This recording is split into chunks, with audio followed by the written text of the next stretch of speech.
ಉಪವಿಭಾಗದ ಜೇನು ಕುರುಬ ಮೂಲ ನಿವಾಸಿಗಳ ಪ್ರಮುಖರು ಎಚ್.ಡಿ. ಕೋಟೆ ತಾಲೂಕಿನ ಪ್ರಭಾನಗರದ ಶನಿದೇವರ ಗುಡಿಯ ಆವರಣದಲ್ಲಿ ಮುಖಂಡ ರವಿ ಅವರ ಅಧ್ಯಕ್ಷತೆಯಲ್ಲಿ ವೀರನ ಹೊಸಹಳ್ಳಿ ವಲಯದ ಮಂಟಳ್ಳಿ ಕಾಡು ಮೇಟಿ ಕುಪ್ಪೆ ಕಾಡುಗಳಿಗೆ ಹೊಂದಿಕೊಂಡಂತಿರುವ ಜೇನು ಕುರುಬರ ಅರಣ್ಯ ಹಕ್ಕುಗಳನ್ನು ಕುರಿತು ಚರ್ಚಿಸಿದರು.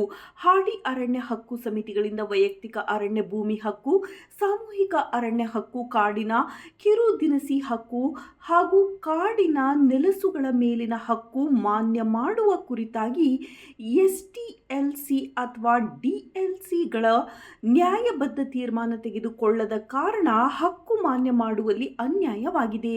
ಕೊರೋನಾ ಸಂದರ್ಭದಲ್ಲಿ ಒಂದೇ ದಿನ ಎಸ್ಟಿಎಲ್ಸಿ ಅಧ್ಯಕ್ಷರು ಎಸಿಯವರು 1300 ಪ್ರಸ್ತಾವನೆ ತಿರಸ್ಕರಿಸಿದ್ದಾರೆ. ಸುಪ್ರೀಂ ಕೋರ್ಟ್ ಆದೇಶದ ಅನ್ವಯ ತಿರಸ್ಕರಿಸಿದ ಈ ಎಲ್ಲ ಪ್ರಸ್ತಾವನೆಗಳನ್ನು ಮರುಪರಿಶೀಲನೆ ಮಾಡಬೇಕಿತ್ತು, ಮಾಡಿಲ್ಲ. ಅರಣ್ಯ ನೆಲಸುಗಳ ಮೇಲಿನ ಜೇನು ಕುರುಬ ಮೂಲ ನಿವಾಸಿಗಳ ಹಕ್ಕನ್ನು ಮಾನ್ಯ ಮಾಡುವ ಪ್ರಕ್ರಿಯೆಗೆ ಸರಿಯಾಗಿ ಚಾಲನೆಯನ್ನೇ ನೀಡಿಲ್ಲ ಎಂದು ಸಭೆ ಆರೋಪಿಸಿದೆ.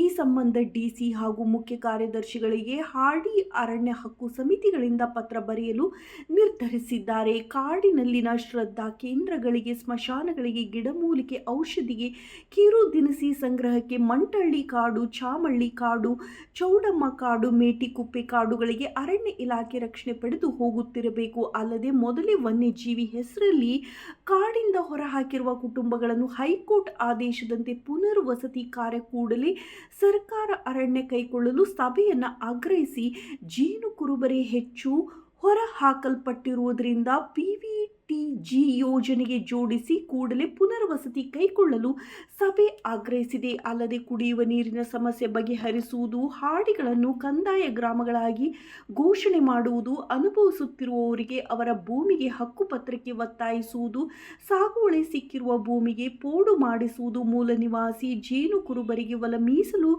ಘೋಷಣೆಗೆ ಒತ್ತಾಯಿಸುವುದು ಮುಂತಾದ ಪ್ರಮುಖ ತೀರ್ಮಾನ ಸಭೆ ಕೈಗೊಂಡಿದೆ. ಜೇನು ಕುರುಬ ಮೂಲ ನಿವಾಸಿಗಳ ಬವಣೆ ಕೇಳಲು ಹಿಂದೆ ಇದ್ದಂತೆ ಪ್ರತ್ಯೇಕ ಕಚೇರಿ ತೆರೆಯುವಂತೆ ಸಭೆ ಸರ್ಕಾರವನ್ನು ಆಗ್ರಹಿಸಿದೆ.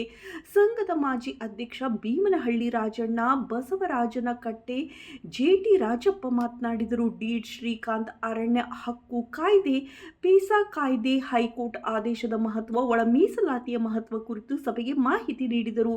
ಈ ಅರಣ್ಯಗಳ ಭಾಗದ 10 ಹಾಡಿಗಳಿಂದ 35 ಜೇನು ಕುರುಬ ಪ್ರತಿನಿಧಿಗಳು ಪಾಲ್ಗೊಂಡಿದ್ದರು. ಹಾಡಿಗಳಲ್ಲಿ ಸಭೆ ನಡೆಸಿ ಜೇನು ಕುರುಬ ಮೂಲ ನಿವಾಸಿಗಳ ಹಕ್ಕು ರಕ್ಷಣೆಗೆ ಹೋರಾಟ ಬಲಪಡಿಸಲು ಸಭೆ ತೀರ್ಮಾನ ಕೈಗೊಂಡಿದೆ. ವರದಿ ಶ್ರೀಕಾಂತ್ ಹುಣಸೂರು.